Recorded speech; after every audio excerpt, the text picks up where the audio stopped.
പ്രകൃതി സ്ത്രീയെ പുരുഷനെ അപേക്ഷിച്ച് ശരീരത്താൽ അല്പം ദുർബലയായാണ് സൃഷ്ടിച്ചിരിക്കുന്നത്.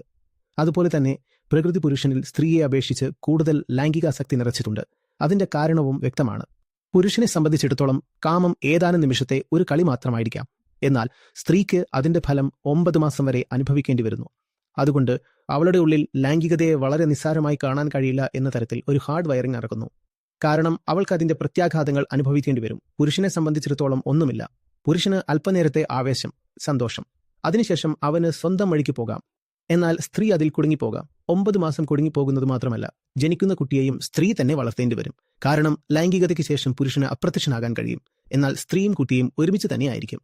അതുകൊണ്ട് പുരുഷൻ സ്ത്രീയെ അപേക്ഷിച്ച് കൂടുതൽ കാമമുള്ളവനാണ്. അല്ലെങ്കിൽ കുറഞ്ഞപക്ഷം അവൻ ലൈംഗികമായി കൂടുതൽ ആവേശഭരിതനാകുന്നു എന്ന് പറയാം. സ്ത്രീ അത്രയധികം ആവേശഭരിതയാകില്ല. അവൾ ലൈംഗികമായി ഉണർന്നിരിക്കുന്നവളോ ലൈംഗികമായി സജീവമോ ആയിരിക്കാം. എങ്കിലും അവൾ അത്രയധികം ആവേശഭരിതയാകില്ല.